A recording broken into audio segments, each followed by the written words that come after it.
This is deep dish, right? Yeah, but let's get deep. So I'm going deep on both sides.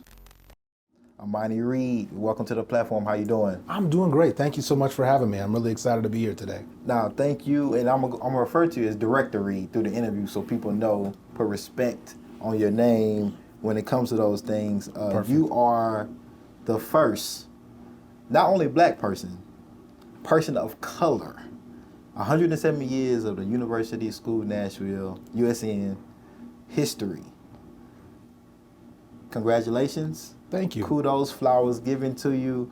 What does that mean to you when you think about that? Yeah. Just initially, how does that hit you? Well, I had so many reactions when the opportunity to come to USN sort of arose. First, you think about a school that was started in 1915 and in its early origins has only had 11 directors. Mm-hmm. So it's a school that has a long time commitment to leadership, a long time commitment to the community. So to be able to step into that role, that's a tremendous honor. Right. As a kid, I grew up in Portland, Oregon. I grew up in public schools. I don't take that for granted. I ended up in an independent school by the time I was in high school, but I didn't have any leadership that represented who I was until I found my way to an independent school where there was a head of color. He happened to be Hawaiian, but there was somebody else who I started to be able to see myself in those roles. Right. So for me to be in this space, it's an honor, and I hope that it helps my community see that every one of us could be a part of leadership, could be a part of changing culture, and be a part of having an impact. Let's talk about your journey into the educational sector. Is that what you always inspired to be growing up as a youth? Like, I want to get in education. Yeah. Yes and no. Okay. It was one of those things in the background as I found my time in school. Whenever I had free time, I wasn't really sure what to do with myself. And my best friend, his mother ran the lower school. Okay. And she said, would you mind coming over and spending some time with our 3-year-olds? It would be great for them to see somebody who they could read with and have an opportunity. And I said, well, that's not really for me. I don't really have time. But then somehow I found time to do it. Right. When there were opportunities to be a coach of a team or participate in helping to direct a middle school play, whenever they needed an older kid, I would always say no and then find my way back to doing it. But my original path was actually to be an athlete. I wanted to be a soccer player. And so I played soccer since I was 5 years old, had a chance to play at the collegiate level, tried to play a little bit afterwards, but wasn't good enough, wasn't big enough, wasn't fast enough, but found myself as an almost athlete throughout most of my time. So that's huge. My first teaching job was at a public school outside of Portland, Oregon, where I had just broken both of my legs playing soccer. And so I was teaching in two big leg casts for an overhead projector when I found my passion to working with kids. How do you simultaneously break both legs? How does that happen? Yeah, it was running. I ran too much and I broke my feet. And so I had developed all these stress fractures in my feet. And so the only way to fix that was to cast them and make sure that I got off of them for a while. And so, yeah, they put me in 2 casts to keep me from running around. Also, it's interesting to me that, like, soccer as a sport of choice, I don't want to give away your age. You know, that's all right. But during those days, and even now, America is still, as far as catching up, as far as trying to introduce soccer to our youth outside of like basketball, football, baseball, all these other kind of, I think, more accessible sports. Is soccer like real big in Portland, or how does that, I know y'all got the Trailblazers as a basketball team, but how did you gravitate to that? This is a whole nother podcast, but in the Pacific Northwest, soccer was very big. When the first professional league came, they brought many soccer players over from Europe, and they settled in the towns when the league folded. And so if you look back at many of the college teams out of California, Oregon, and Washington, they were all coached by former players in that league. So there is a deep history, Portland Timbers being one of them. From the Pacific Northwest. But for me, I grew up as a Head Start kid. I grew up in the Vistas when I was very, very young. And so football wasn't a possibility. Yeah. It was an expensive sport. You need a lot of gear. Yeah. Basketball, you need more than one person to play. Right. Soccer ball was something that I could do all the time. Yeah. And I lived across the street from the park, so I could take my ball and I could go and play. Right. And I really found soccer because I needed something to do after school because my parents worked. And so I literally walked into a soccer practice and said, "What's going on?" And that's how that became part of my life. Speaking of parents, how did they influence or make up, or what would they say about you as an adolescent? What would they say about me Yeah. as an adolescent? I'm pretty much the same person as I was as an adolescent. Maybe I was a little louder when I was younger. I've always been the person who sort of asks why. How can it be different? How can it be better? Sometimes when I shouldn't. To be honest, that's how change makers exist. And I was always really, really driven. So worked a little too hard, a little too long trying to do those things. And my parents kind of let me do what I wanted to do. I think soccer is a great example of that. I broke my feet because I ran too much. I knew I needed to stop. I needed to do something else, but there was always one more game to play. Yeah. There was one more chance that I could be better. Yeah. And I was the type of kid that did that. What was your parents' background? What was their professions? My mother worked in aging services. She worked for the state of Oregon, and so has always been involved in service agencies. And my stepfather ran a bicycle shop for over 40 years, neighborhood bike shop. And so one of my first jobs was helping to sweep floors with him, and he's been a big part of my life forever. And they were really supportive in everything that I wanted to do. So great support from my family. So now you're here in Nashville. Yeah. Let's get straight to the meat. Let's get straight to the meat of this chicken bone right here. How you liking Nashville so far? Nashville has been fantastic. I wasn't really sure what to expect. I haven't lived in the South before. I moved here in July, and this apparently was the hottest July ever. So I felt like everything from the clothes I was wearing, like coming from New York City, it was the wrong material. It was too hot. I felt a little bit out of sorts. But every time I went someplace, there was a friendly person to say, "Hey, you're the new director of USN. Let me tell you my story about how we're connected to USN, what it means for us to have you here." I feel like the city kind of rolled out the red carpet in that way to make sure that I was well cared for. I moved here with my family and my son, who's a senior at USN, and everybody wanted to make sure all of us were okay. Right. So that's been amazing. What attracted you to USN? Yeah, I've been a part of education and independent schools now for a really long time. And I've been really fortunate in my career to be a part of schools that are doing really significant work. I spent the last 10 years at a school connected to Columbia University. Before that, I was at a school connected to the University of Chicago. Before that, I was with a school in Seattle, Washington. And when I look back over my career, I've always been able to find schools that are trying to have a public purpose, part of something much bigger than just serving the community of the students who can enroll. They've been a part of connecting with public schools, part of research, part of connecting to higher education, trying to think about how to change and grow teachers. And so USN is one of those schools that's always sort of been in the background because it was one of the first to be explicit about the importance of having that public purpose. Coming with the demonstration school model, that was a model that failed in many ways, and yet we've continued to find ways to think about how to offer contemporary education in ways that rely on that level of research. So it's one of those schools that everybody knows about in the field of education. They don't necessarily know a lot about it, and maybe even one of the best kept secrets here in Nashville. In education, especially being a black man, right, there's always this push to get more black men to be teachers, to be directors in leadership, in education in general. How has your journey in education as a black man shaped and molded you? What has been some wins? What have been maybe some challenges along that journey? And kind of some inspirations as well to keep going. Challenges, I think back to the journey, one of the things I mentioned earlier was just seeing people like me doing the work. For a long time, I didn't even know that was possible.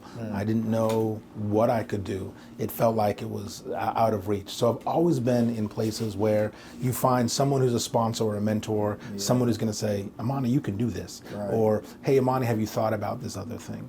And then when you realize that being a person of color, identify as black, being in a place where people make other assumptions about you, about your capacity, about your intellect, about your history, I've definitely found that I have to remind people that I've either earned my opportunity that is in front of me, let them know a little bit about where I came from, and I think that's a challenge that not everybody has to face in this work. I don't think people always assume that that you know what you're doing when I'm in the rooms that I'm in. And then I think the other part of the success is I've been able to give back to some of that work and into the community. I've been involved with mentorship. I've been involved with growing educators and thinking about leadership, not just in my school, but sort of in the movement, in the broader movement of education.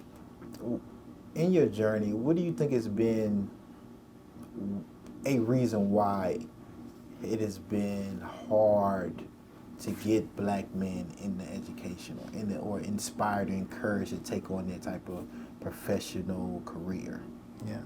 I want to separate it into a couple different things. I think one, teaching as a profession is hard. So all of us we're trying to find teachers, good teachers, and there are so many opportunities out there. But I think particularly when you look back over the last couple of years, people haven't gone into teaching because of the challenge of teaching, of the hours of teaching, and that's true for everybody. For black people in particular, for black men, I think that it's also not been seen as a career for us. We don't necessarily know other black men who are teachers. We didn't have black male teachers. We didn't see any of those experiences. So it wasn't even on my radar, as I said early on. And then I think from a hiring point of view, I don't think we do enough to get out into black communities to talk about teaching as an opportunity and inviting folks in.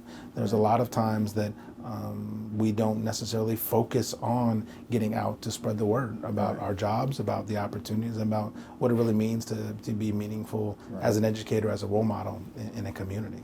What advice would you give to maybe an inspiring black male teacher right now that's thinking about it, on the fence, but what would you say to kind of get them over the edge? Like, maybe this is something you consider. What advice would you give them? It's about impact. So first, I always, when I think about teaching, it's about children. And so if you're wondering if you're a good teacher, if you're wondering if it's something you want to do, spending time with young people, whether you volunteer at a Boys and Girls Center, you coach on a team, you get involved as a mentor, volunteer, do something with children. The second part is finding a way to be connected to a community. And I think that happens in lots of different ways. I see churches involved with youth programs. I see sports programs, finding ways to just dabble in teaching, to be able to share your knowledge, your experience, and your wisdom.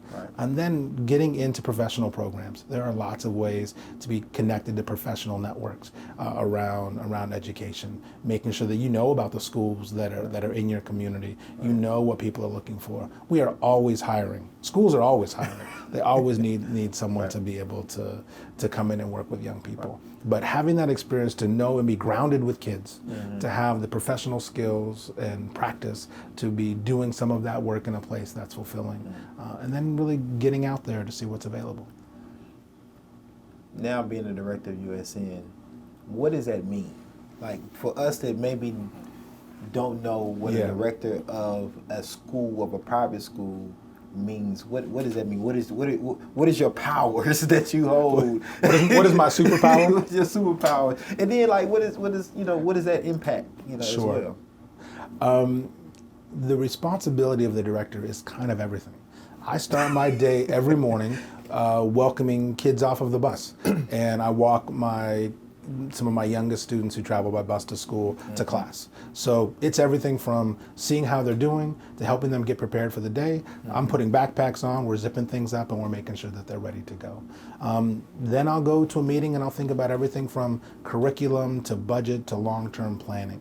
The role of the director is everything about the day-to-day operation of the school and making sure that we're around for the next 100 years. So it's a lot of the big picture stuff. The reason it's fulfilling is I get to spend time with kids, so I get to I don't get to be in the classroom anymore, Right. but I get to have interaction with kids of all ages, Right. from kindergarten all the way through grade 12.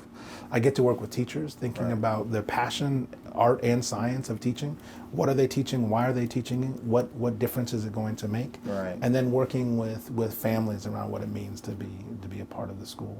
But the other thing that directors get to do that are a little bit different than principals or people who run divisions is I get to work with external communities. Okay. So creating partnerships, one of the ones that is long-standing at USN is a partnership with Vanderbilt. So finding ways to have our students connect with Vanderbilt. This year we have a high school class that's being taught by one of our teachers and with a Vanderbilt teacher working with our students. Finding ways for us to create and support our Horizons program, which is actually a summer opportunity for public school students to come be on campus and go back and be successful in their own public schools. That's something I get to do that's different than a lot of the people who have to focus on daily what's happening just in the classroom. Now, in education, I would just say not just in education, but I think just globally now, diversity, inclusion, equity has just been, a big phrase. Sure. It's been used from schools, organizations, corporate, everywhere. Everybody's trying to be more diverse, intentionally more diverse, intentionally more inclusion, and intentionally have more equity, or recognizing if they don't have equity, how do they fix that, right? When we think about private schools, there's a lot of things to know, even personally for myself, that comes to mind just subconsciously or even consciously when I think about my own upbringing. Like, as a black man as well, just a black person, private schools, that's not for people like me, people that look like me. I'm not welcome there. I don't know, my parents can't afford it. Those type of things. I can't do the same things I would do at a public school, whatever that means, right? Can you dig into that diversity, inclusion, and equity standpoint first, and how USN is tackling that, and what is your own kind of blackness, Sure. how that affects that, right, in the culture at USN today, and then we'll kind of just keep stepping into that, leaning more into that. Sure. There's so many ways that we can tackle that as a question. I think one of the first places to talk about is just access. Right. Many independent schools were founded not with the same history as USN. A lot of them were founded to be elite schools, and we have a different history in that way. And I want to interrupt you really quickly. Yeah. Because I'm not familiar with the term, but you keep saying independent school. Yeah. And so I know people keep probably hearing that too. Sure. And I want to make sure I'm using the correct terminology versus private or independent.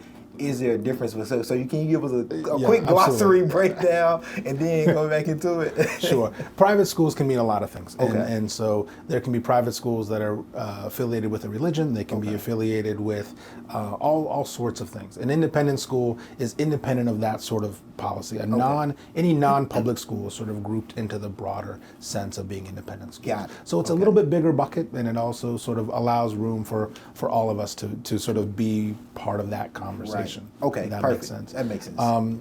It also, for us, is part of our inclusion. So it means that we have the ability to open and offer a really wide net in lots of ways.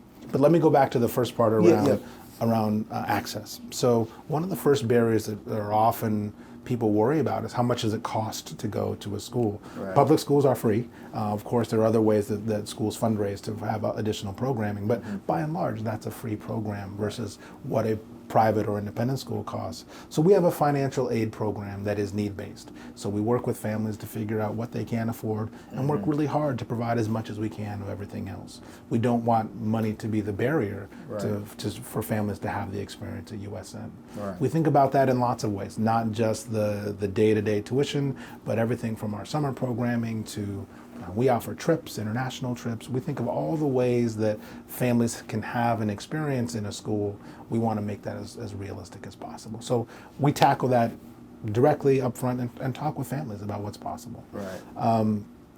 The diversity, equity, and inclusion is also, USN is founded with the goal of representing Nashville. Right. And we're constantly talking about what that means. Right. So some of that is, who are the communities that don't know about USN? Right. We are rooted in Edge Hill. We spend time talking with our students about what it means to be of and in Edge Hill as a community. It's part of our curricular program to walk around, to make those connections, to understand our history. But we also recognize we have to be outside of that community to make sure everybody knows.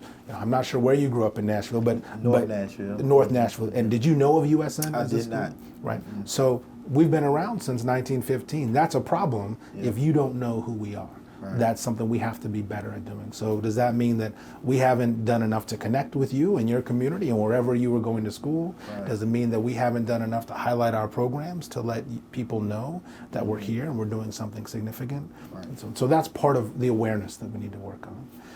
And then on the diversity, equity, inclusion, we want to be a school where everybody feels a sense of belonging and connection. Right. Understanding what it makes for students to feel safe, families to feel safe to be at school, to talk about the things that are hard for them, right. to not necessarily have to go through all the code shifting to figure out, is this okay for me to say at school? Is this right. not okay for me to talk about? But making sure they're surrounded with trusted adults who know how to have those conversations, who right. want to have those conversations. I shared with you off camera, my son is in the senior class, and he's involved in a course on Black consciousness. So we're taking ideas that have been around for a long time, Black philosophers and what that means, and applying that to a modern day environment. Right. It's not just students of color who are in that class. We're right. making sure that everybody understands the importance of the Black community, not just here in Nashville, but as a movement, as an idea, as an impact in terms of our larger history. So making sure the curriculum reflects what we really want right. for our students to be able to think critically about a breadth of experiences. That makes me think of just where we are today in our world, right? Yeah. Especially here in the United States, where a lot of these things like that are politicized, right? Yeah. As an independent school, how are those type of situations handled, right? Yeah. Whether it's a mask mandate, whether it's a particular subject, whether it's critical race theory, for example, because we know from a public school perspective, it's a lot that goes in school board. You have a superintendent. It's a lot of things sure. that goes into that pot that can turn really nasty and get really political around education. Is that the same, or is that different, or how do an independent school juggle or have or lean into those conversations with parents sure. In the community that an independent school has? So you asked earlier what the job of the director is. That is my job. My job is to be the person who helps communicate that and help people understand what it is that we're tackling, what it is that we're facing. Right. We have a governing body. We have a board of trustees that's a little different than a school board. Okay. They're not doing policy at that level, but they're there to advise and do the governance of the school itself. But we'll take a couple of those topics on. Right. When we think about things like the mask mandate, which were hard, they were hard for every community. Right. I wasn't here in Nashville, so this isn't a statement around what we did or didn't do over the past few years. Right. But I can say that part of the exercise is to go to find the best experts we possibly can to get advice, to understand what we can and can't do within our community safely, to make sure that everybody is able to be well cared for and safe in the school. And then think about the academic program. How do we continue to offer everything that we possibly can for our students to be successful, for them to continue to grow intellectually, and to offer that to the broadest group ever. Right. So for most schools, that was some sort of mix of online education, in-person education, and figuring out how safely you could come back. We have some advantages because of where we are. We are in Edge Hill, as I mentioned before, near the Vanderbilt campus. Right. So we can spill out of doors in ways that many schools couldn't. So we get to take all of those things together. The other part of what I heard you ask was, how do we have really difficult conversations? Right. Critical race theory is probably something different, and we don't do that in secondary education. Exactly. So that's a different podcast and a different conversation. But difficult conversations around race, conversations that are hard for us. Right. Just as humans, let alone understanding being a young person, a black man in schools. We try to create safe spaces for those conversations to occur. when I say safe, it means we have to have dialogue. It has to be critical thinking. Right. So when we can, we'll put multiple opinions on the stage. We'll create time and space for people to have not just the conversation, but some debrief afterwards. Right. What did that mean to you? Right. How did that change your thinking?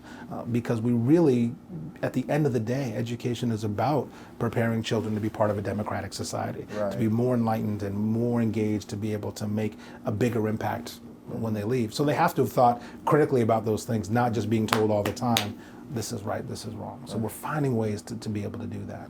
So at USN, that's the way we've approached it. And that's part of the time that I get to spend with students. Right. I ask we have a student group in the high school about what are the things you're struggling with? What are the things you want to talk about? And they come back to me and say, we really want to talk about how to disagree with each other without being disagreeable. Right. Okay, so now we have to help you understand discourse. Right. And so we have to find those things that are already meaningful to you, even if they're controversial, and create a space for us to do that. And let me say too, we have to bring our families along as well, because we can't do that with our students without doing that with their parents and guardians. Personally, when you think of the word equity, or you think of the word diversity or inclusion, right? What does that mean to you? Like how? Because they can be very broad terms, and so I'll just throw that one out. Equity. What does that mean to you? What does that mean to Amani? Yeah. There's a distinction, obviously, between equity and equality. Right. So I think we make that distinction first. For me, we're talking about everyone getting kind of what they need to be able to be successful in an environment. For me, I think very quickly, very personally about my own journey, my own experience, and my own voice. What do I need to feel equal in the spaces that I occupy? And ultimately, it's about getting to that sense of belonging and connection. We have a responsibility to create the thing that makes you hooked to the community, feel safe enough to be your full and present self in the school. So for me, that's the safety. How do I know that it's okay? It's okay for me to be all of who I am when I'm at work, when I'm in the USN community. Nashville, I always like to say Nashville is a diversely segregated place, right? Because we have a lot of diversity here as far as what people look like, languages they speak. Yeah. But we all are in our own community bubbles, right? And I think I was a prisoner, I would say, of that, just my own upbringing, right? Because of just the South, the Bible Belt, historically what has happened here. And I think that restricts and limits perspective and also opportunities to find out what else is going on in your city. Excuse me.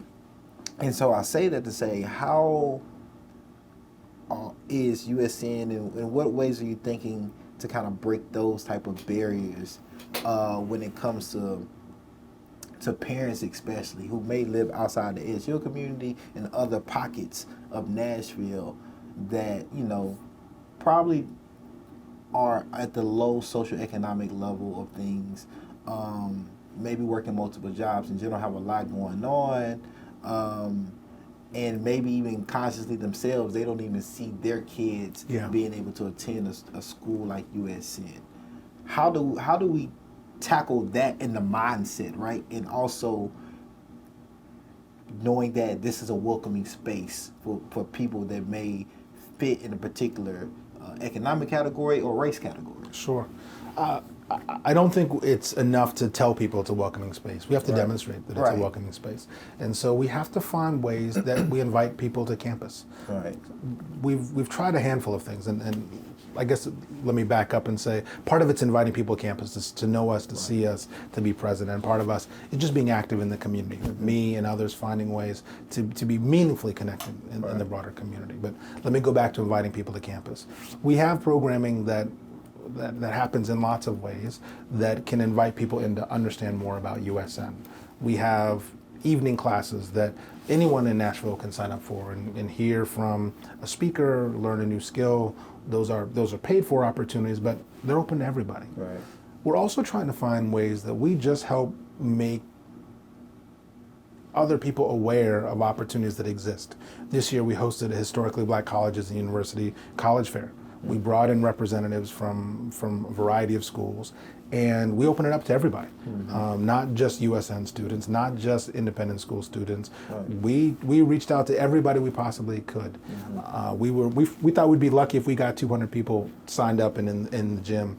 I think by the day of the show, we had over 800 people registered to come in. And so it wasn't a benefit to us other than to say we wanted to create an opportunity that brought people to campus and connected people to these HBCUs. So we're also trying to find ways that we can serve, ways that we can be connected and folks can come onto campus and say, wow, this is a place that I didn't even know existed, but they may be doing something interesting if they're willing to be a part of this conversation, this community. So finding intellectual ways for us to do that, finding opportunities for us to open up our campus to be more broad, and then finding real meaningful partnerships. I mentioned Horizons, and that's one way that we work with students.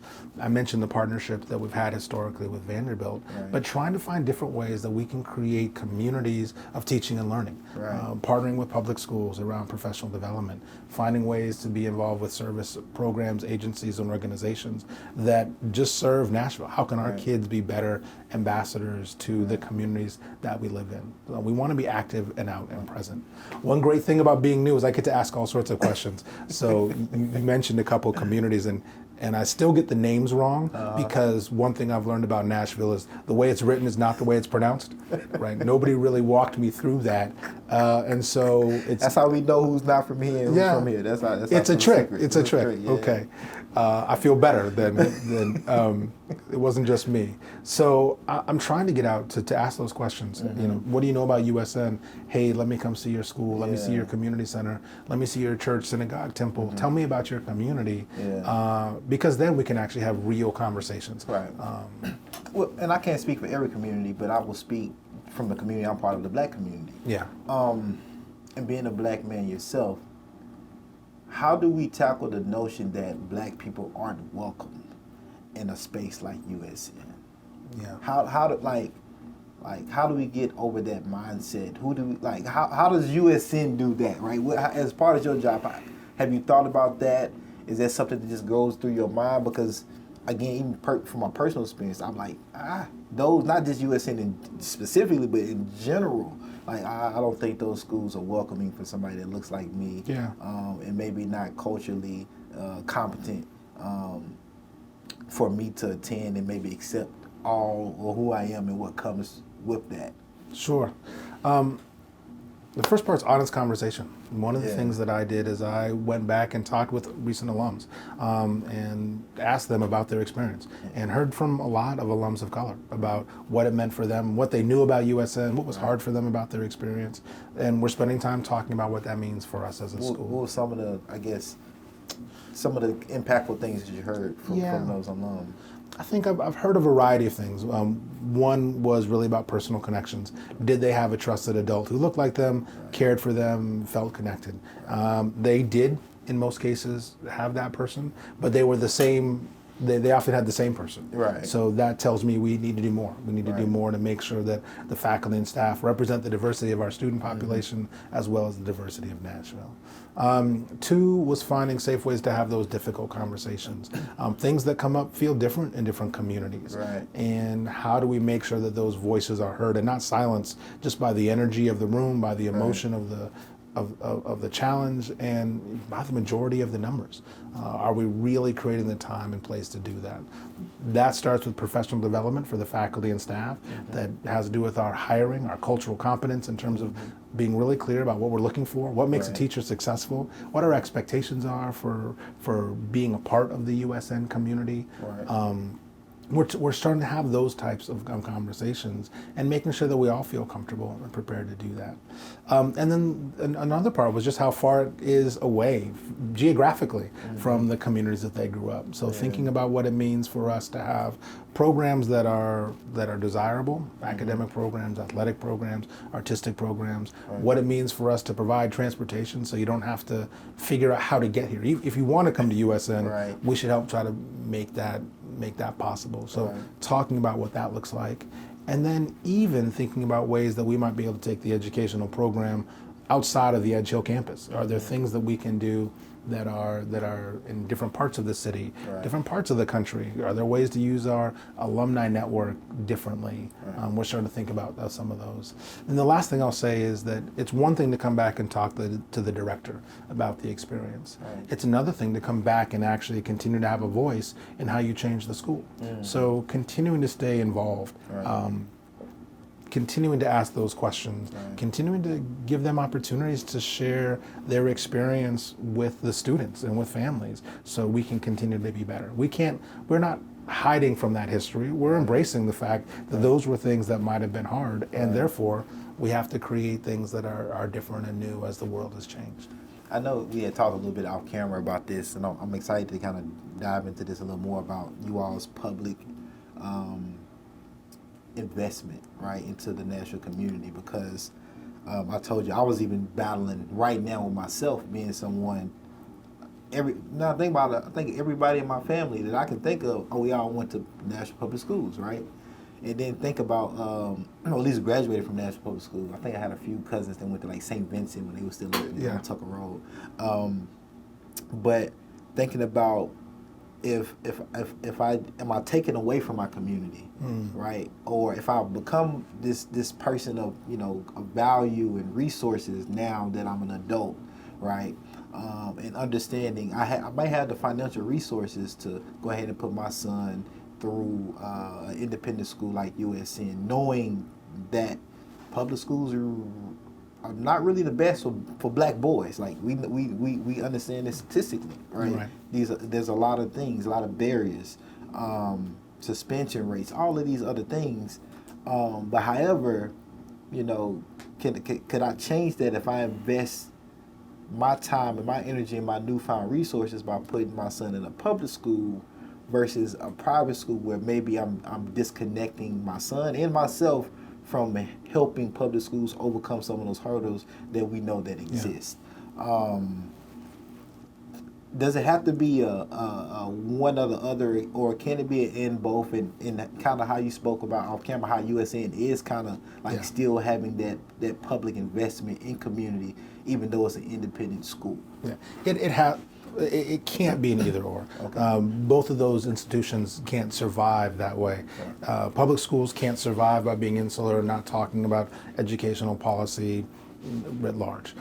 Independent schools can't survive by making families make choices to either jettison public schools or their family history or their family values. We have to make sure that we're doing both of those things.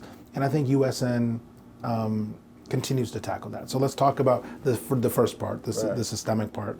When I came out of college, I wanted to be a public school teacher. And at that point, the school district that needed us the most, that needed black teachers, was LA Unified. So I was gonna move to LA to be a part of the public school movement, or I was gonna move to Pittsburgh, Pennsylvania to direct a academic enrichment program for public school students run out of an independent school. And I had been teaching in public schools and felt that I could impact the students that I was working with, but I couldn't change the system. And then I was able to go to this non-for-profit where I got to change the system. I got to work with students, I got to work with teachers. And in some ways, that's one of the benefits of being part of an independent school.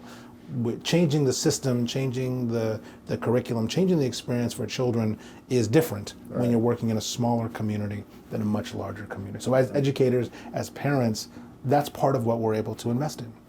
We'll invest with someone who knows our kids, someone who cares for our kids, which of course can happen in public schools. We get to do it in just a little bit different environment. That's something. On the school side, we have to continue to make sure that everybody is better educated, working with student teachers. We host student teachers at our school, so they have a chance to experience what it's like to be in our classrooms, to work with children. Some of them hopefully come to work in independent schools. Some of them, I hope, come to work at USN. But the vast majority are going to go out to be part of public schools. And we need to help them understand how great it is to be a teacher.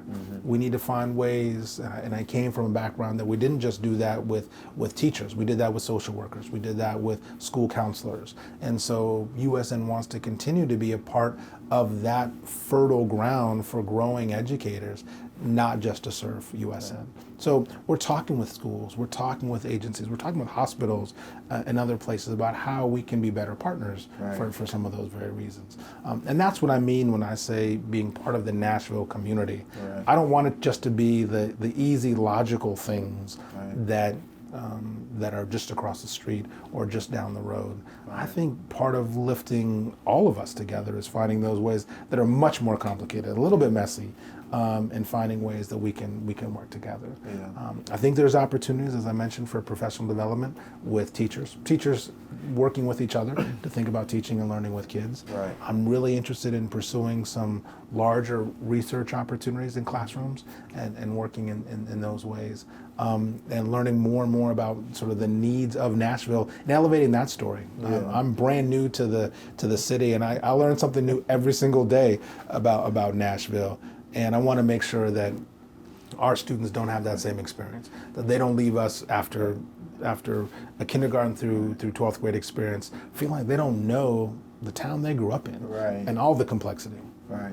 Is there a difference, and this is just me not being in education, but is there a difference between a teacher that teaches at a public school and a teacher that teaches at a private or independent school? Is like being on Sure. Is there different calibers, or can either one go back and forth? There are great teachers in public schools. There's no question about that. There are great teachers in independent schools. The environments are just different. Sometimes it's as simple as class size. So we get to work with a student population that our class average is about 15 students. That is a luxury in many ways in a public environment. So you have different skills, you have different opportunities. Our curriculum is developed by our teachers and by our departments in partnership in some ways with our students. Whereas many public schools are governed by other systems that determine curricular goals, curricular pacing, and we were talking a little bit about laws in terms of states, about what can and can't be taught. Independent schools have a little bit different freedom in that. So oftentimes teachers have made different choices around the type of environment that they want to work in. But teaching is a calling. To be a teacher in whatever environment someone chooses is really about being called to do that work. And when I think about the people I've hired to work in the independent schools I've been a part of, I would say half of us come from teaching backgrounds in public schools. I would say a good portion, maybe a third, come from special education backgrounds, because we all think about teaching and learning in some different ways and what students need. And I think that's the beauty of education. We bring all those professionals together with different experiences, different backgrounds, different levels of confidence and success in our own story around school that creates the school community for our kids. Now I'm gonna get real deep on you right now, all right? And I'm not sure how independent schools handle these two things I'm gonna bring up. So you can break it down for us. Social and emotional learning. Right? There's been a big push in public schools, I know for sure. Social and emotional learning, especially around behavior. How do you address these things? How do you prevent from suspending students, right? By having professionals at the school that can, maybe pivot or redirect a student in a different type of way outside of just the easy route. I think is just send her or him back home. Right? And then they're missing time, they're missing work, they can get behind, it doesn't work, right? How does an independent school tackle something like that, or what are those conversations around behavior? Because a lot of times this is what I don't see, like in the social media era, right? The public school I went to, high school, it was wild, right? But we wouldn't have cell phones all the time, right? But now every teacher is on YouTube. Anything can happen on social media or TikTok now, right? At any moment. But I tend to see it, I think 99.9% of the time, it's a public school, right? What are independent schools doing differently? How do they handle their social and emotional behavior, learning? Yeah. Break it down for us. Some of it's hard because vocabulary is different in Okay. different schools, and structure exists in different schools. I would like to make a distinction between discipline and social emotional learning. Okay. On the discipline, well, backing all the way up, students want to be successful. Right. Nobody really wants to get in trouble. Right. It's just that's just too much work for all of us. So figuring out ways to have advocates and who can support students are a big part of the work that we get to do. So on the discipline side, most schools, our school included, has a series of expectations, rules, those sorts of things.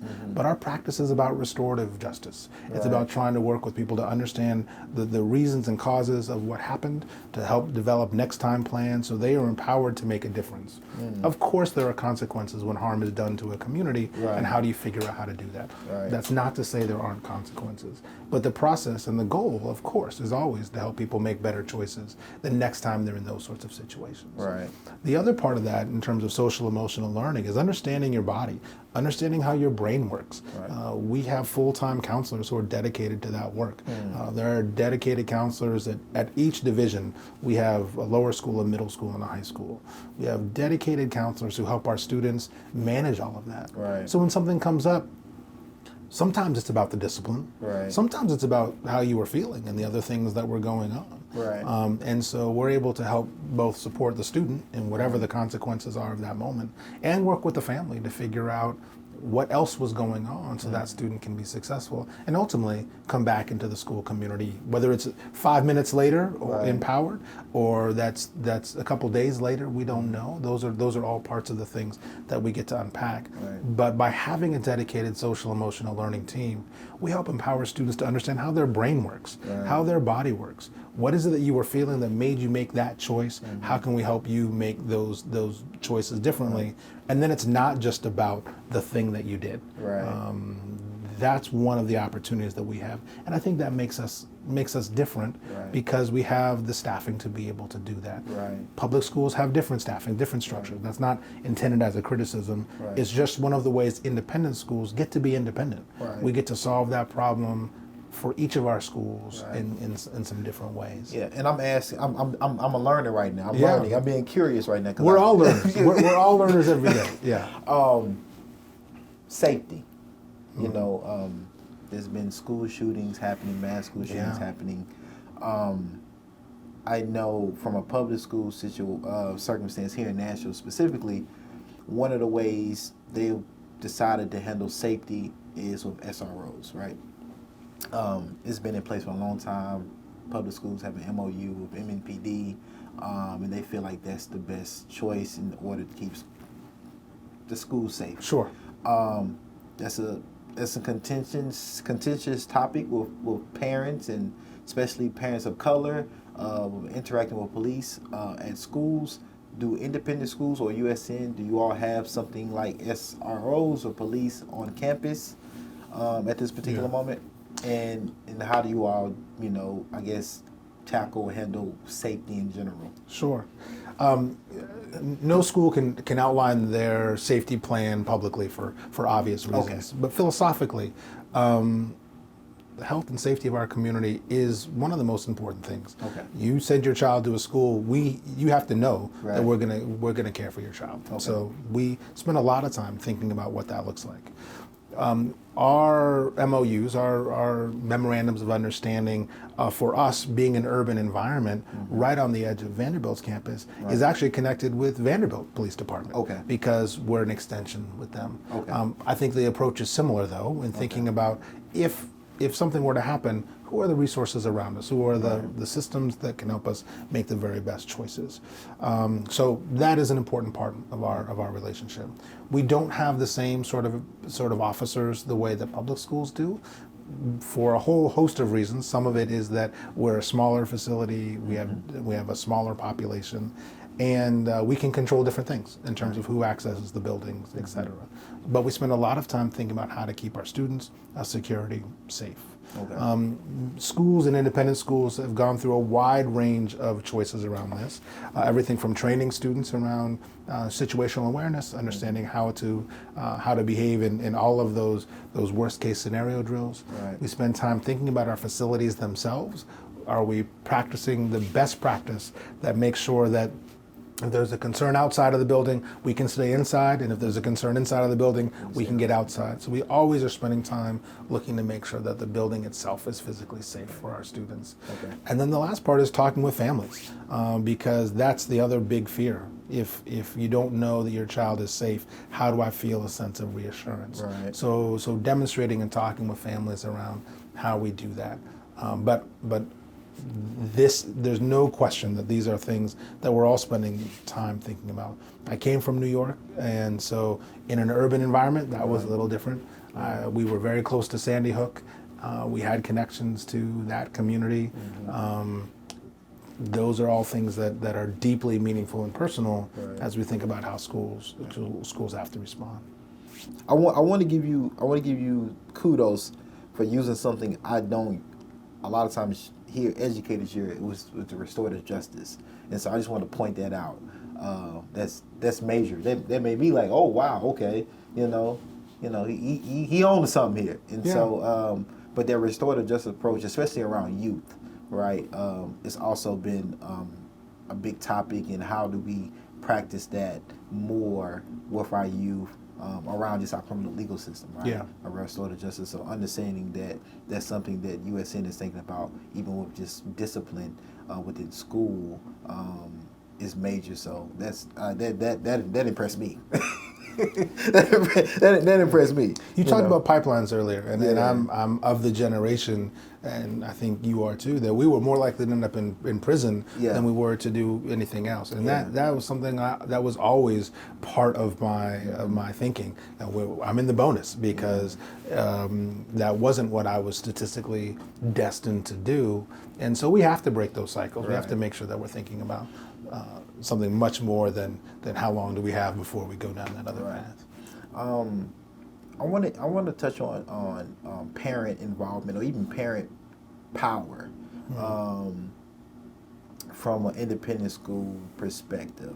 I know public schools, we have PTAs and things like that, but parents are not paying, to send their kids to school. With parents paying to send their kids to a USN, is that power dynamic different? Is that input different than a typical public school type of dynamic? Or even public school parent relationship? I'm pretty sure there's some similarities maybe as well. I think parents are parents in that they want what's best for their children, and so we have a very active parents association. USNA is our association, led by parents who help us think about what's important to them. They organize events, they build community, they help make sure that we are responsive to the needs of the parents. And there's lots of different subcommittees that make sure that no issue doesn't get raised to the right people at the school. The ultimate power in independent schools and any tuition-driven school is that families can vote with their feet. If they don't have to stay at a school that they don't like. So that puts a lot of responsibility on us to be responsive, because in public schools you're usually zoned for that school, or you are there for a particular reason. So you have to create change. It's not as easy to leave. Our families could decide, actually, I don't like that, and then they get to choose a place that they do like. So we take those conversations really, really seriously. And it also means we have to be clear about our values. So we spend a lot of time talking about what we believe. We try to be as explicit as we can about our decision-making process and how our values guide us in developing curriculum, in discipline, in all of the things that we've just talked about. So there isn't a misunderstanding. So by the time they are making that choice to either sign the next tuition contract or to make a choice to go someplace else, they're fully informed about what they're getting into. But we had an event just recently with our Parents Association. The room is full. They have a chance to talk with me. They have a chance to talk with other administrators. Of course, there are topics, but they get to ask whatever they want, and we have those conversations. It's regular, constant, and ongoing to make sure that voice is heard. It's important to also know we do the same thing with our students. Our students have lots of input too. Sometimes students and their parents don't always have the same idea about how we can improve and change. Yeah. And that's part of the educational process too. Right. We get to come back and say, that's wonderful. Let me tell you what this group said. And here's what our teachers are thinking about. How are we going to take all those ideas and make the best choice for our school? 7 months in? 7 months. Yes. 7.5 months. Seven and a half months in. What are some of you just initial 7 months thoughts thus far, and what are some of the things that you see as opportunities to come in and do some great things, in the next 7 months or 7 years? Thanks for asking. Yeah. I've never lived in the South before, and I don't know that it was a preconceived notion about Nashville. I just didn't know and didn't appreciate all the richness of the history, the cultural history of Nashville. So some of the most amazing things for me have been what I've discovered really about the connection to the civil rights movement. And for me, I want to learn more about that. Yeah. I want to make sure my students know more about that. I have had the opportunity to visit a handful of historic churches, of historic places here, and just sort of be in the moment of what happened in Nashville has been frankly just mind-blowing to come from the Pacific Northwest and not know that sense of history. So that's one thing that has stood out. As I talk to the students, I want to make sure that they understand how big the world is, and making sure that they feel empowered to have not just the difficult conversations that we talked about before, but leave empowered and engaged enough to say, I'm going to go out and create change, and I want to come back and make sure my family knows about it, to make sure that USN knows about it, that cycle of change, that cycle of understanding continues to feed back to better us as a school. And so I know I need to create pathways. I mentioned earlier talking with alums, how do I do more of that? How do I find ways to let the experience of being at USN and when they've gone off to be adults and professionals, how do we make sure we don't lose that connection? And then I think the other thing I really want people to think about when they're looking at issues of education, best practice in education, when they're thinking about contemporary conversations about race, equity, and inclusion, as they're thinking about how to balance the most difficult conversations that we have with the human side of creating change in culture. I want USN to be one of the places that they're thinking about. I want them to wonder what we're doing. I want them to want to reach out and say, hey, Amani, tell me about your program, your policy. Are you running a session? Because I want that to be part of what we give back and contribute to Nashville, what we contribute to the southern region. And that's with educators, that's with all sorts of ways. So that's untapped, that's undeveloped, but I think when I look back in 100 years and people ask about the legacy that Amani Reed had on USN, I want us to be engaged in that type of reflection, that we had the courage to have those conversations in a place that were real meaningful and created not just impact, but real change in Nashville. And so for me to do that, I have to learn a lot more. I have to get out more. I'm still trying to meet people like you. I'm learning more about. We're going to get you there. We're going to get you there. And you've already given me 5 places I need to go, right? We're going to give you the right pronunciation, the streets and everything. We're gonna I'm still working on Demumbrian. That gets stuck in my mouth a little bit. Buchanan. Not Buchanan. Yeah, no. Buchanan. Lafayette. Yeah, Lafayetteville. Like I'm not. It's all. Man, we country, man. We city country. And I'm still learning when it's Nashville and when it's Knoxville. I hear Ville and Vol used a couple different ways. Knoxville, Knox. I'm sure now you got me thinking about how I just normally say it. Nashville, Knoxville. See? I think I should say Knoxville. Yeah. So I'm learning all about what that means and how lost that's going to get me. You got to be a Titans fan. I'm working on that. I'm working on that. I made the comment that I moved to Pittsburgh, and so being in Pittsburgh, and my wife is from the Pittsburgh area. We are Steelers fans, and that has been a point of contention. It's kind of an issue. It is. It really kind of is. You know. But maybe with the new stadium, maybe with an opportunity to get to a game. I am a Nashville SC fan, so I can say that. But I'm working on the Titans. Oh, yeah, we're gonna have to. We'll give you a couple of years. You know, we give you some time to adjust. You know. I'm learning too, though, about the history of baseball here. Oh, yeah. And so Had a Negro lead here. Yeah. You got the sounds. Yeah, it's a lot of hidden history here. Yeah. And that's why I got a connection with Dr. Williams, because there's certain people that just know these things.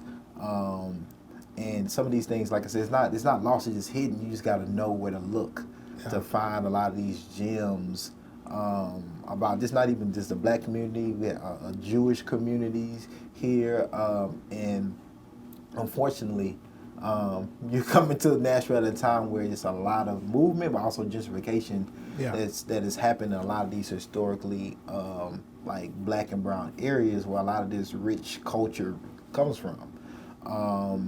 And so we're gonna have to give you that real native tour and connect you to those folks, because as you're growing that cultural at USN, being able to input that information that knowledge into the school can do nothing but help and make students more aware. And then who knows what it may inspire or encourage students to do or research more about Nashville. So, and as I understand USN's history, we have more often than not been on the right side of history as schools were changing, that we changed with them. And so we have a strong history of Jewish students. We have a strong history of black students, and that's not true for everybody. But that is something that we can say that we have to continue to make sure not just is known, but is actually improved every single day. I wonder how many, so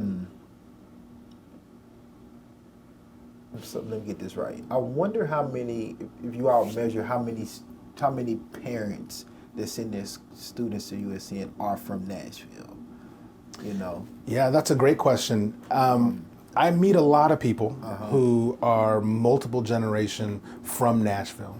And USN is one of those places that people have lots of different connections. And as I walk around now, people know that I'm new to Nashville, and sometimes they hear it in my voice, sometimes they hear something else, and then I hear the story, I recently moved here. So I know we have a lot of transplants from New York, a lot of transplants from California, and we are seeing a little bit of that, but most of the families that I'm seeing and I'm having a chance to meet through USN are actually Nashville, I don't know if I can say Nashville natives, at least one generation of Nashville natives. Because that's the interesting part to me when I think about USN. And thinking about like me and Steve Vinnick, for example, both being from here, but just growing up in two different cultures, right? And then getting older, and then understanding education better, understanding talking about our experiences around our schools that we went to, and how it maybe helped, or how maybe I wish I could have had that experience, or maybe lacked something, right?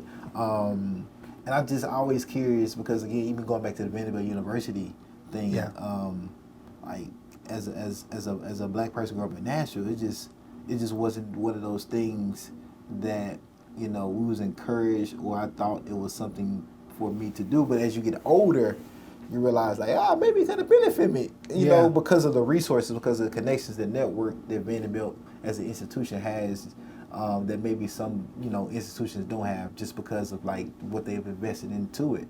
And so I just think about those things, and one, how can I be a part of that? And also just finding what I'm comfortable with when it comes to that. Especially around education, having a son that one day is going to have to go to a school, right? And just kind of just weighing my options, and being also realistic and understanding that what the best looks like for him, and things like that, and what institution has all of those things.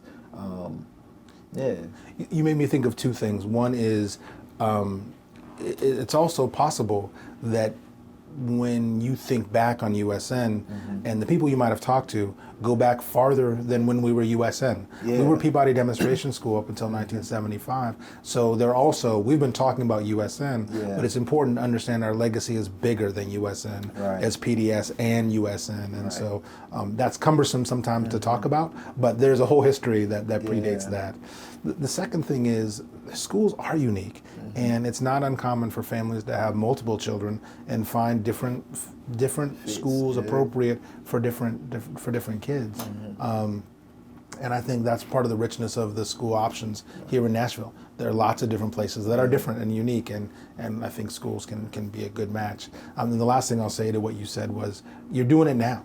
When you think about what you're doing for your son, what you're doing for your family, what you're doing for education, is asking those questions.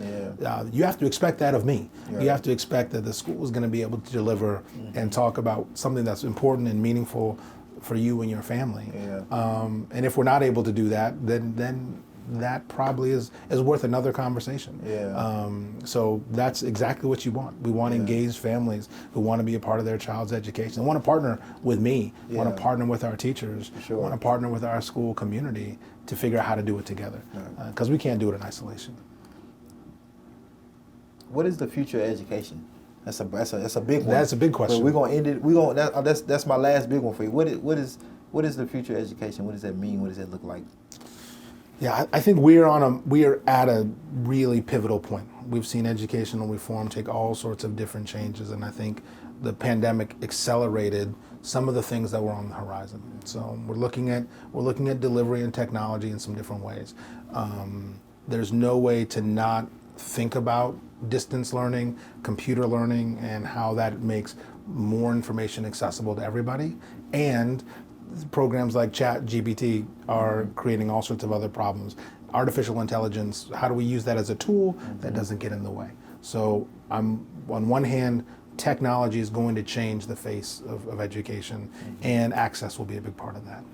I think the second part is the gap between now and where let's say our kindergartners, when they join the workforce, that workforce looks very different than it did 2 generations ago. We were able to better predict what skills, competencies they would need in order to be successful. So as an educational system, we have to be more relational, more nimble, and help our students to be, the word is not resilient, but able to reflect and to be able to modify, adjust, and change as the world around them changes. So I think we're going to have to be more open to change as institutions to be able to do that. So we're looking at our delivery, we're looking at our purpose, because the outcomes and the challenges are different. And I think we have to get back to that sense of connection, the relational part of schools. Schools are as human as anything else. And so how do we make sure that while we're doing the AI piece, we don't lose sight of the fact that actually you and I are in a conversation together, and that's what's meaningful about today. We could have done it via email, but I wouldn't have been enriched in the same way that I am by sitting with you today. And so how do we find ways to do both of those things? So I think schools functionally will look different and change. I thought that was gonna be the last one, but you made me think Good. about something. I'm glad. You made me think about something. Made me think about college universities. Yes. And because of technology, and because of careers are centered around technology, where you don't necessarily maybe have to go to get a 4-year degree to make 6 figures, because of tech is just so wildly booming, and there's just a lot of opportunities in it, right? Unless you want to be a doctor, a lawyer, some of those terminal degrees and things you have to attain just to practice those things, those careers. How is USN responding to that? Is that something that you're even thinking about as far as careers? Growing up in public schools, I know there was there's 2 tracks. It's a university path, or it's like, hey, if you want to do a trade or some type of technical track, vocational program, you can do that too. The independent schools take on that type of methodology of psychology at some point, or how does that look? Is that different? Is that something you all explore, or is it like everybody college preparedness type of thing? I heard a lot of layers in the question, so let me go back to. We got time. Let me do one of the layers, which is, I think as colleges change, schools are changing, high schools are changing too. I mentioned earlier that the pandemic accelerated some of that, and I think the clearest example is the use of standardized testing as a gateway to colleges. We've had for years, we've had conversations about whether or not that is the best method, and then all of a sudden we couldn't use that as a method or a barrier, so schools had to change, and we're learning a lot from how successful those students were when they entered college. So we're going to see colleges change in general.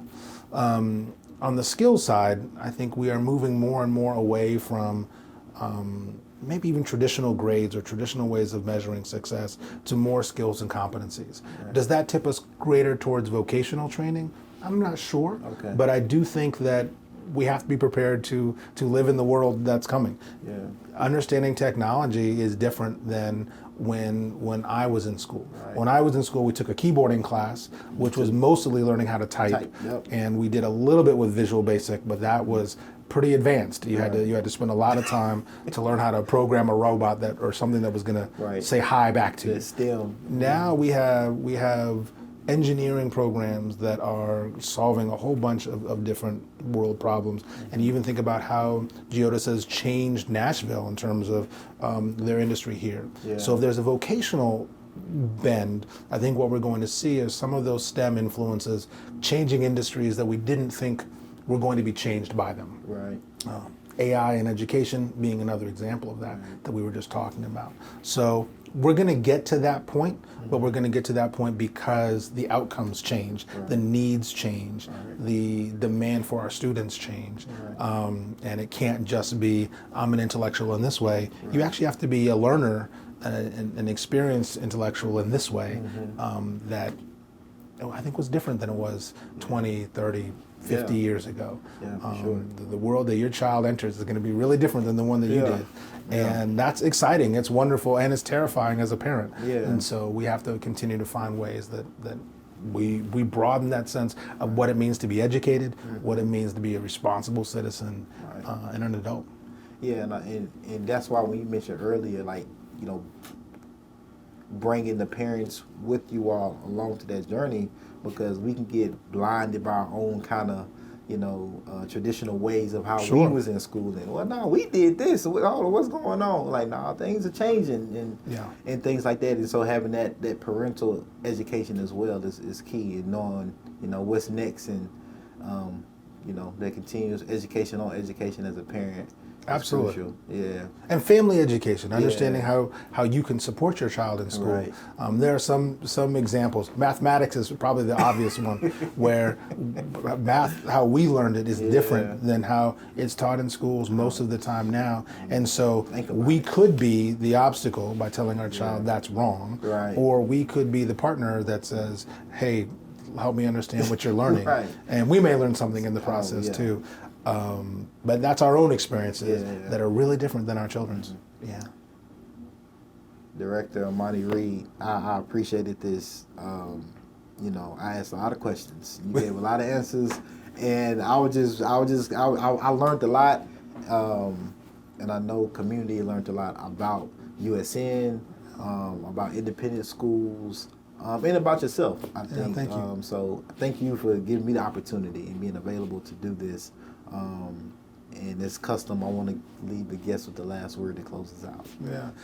It's been an honor to be here. I'm so excited to be a part of the Nashville community, and I invite you to come see us at USN. I'm coming. We are a special place, and I invite people who are watching the podcast, who are listening to us, and however they get their content, to think about independent schools, to think about us, but I think most importantly, think about the difference that we're making in our communities. If there's a partnership opportunity, something you're thinking about, give us a call. That's who we want to be. That's who we've always been, and that public purpose is a really important part of USN. Director Reed, thank you. It's my pleasure. Thank you.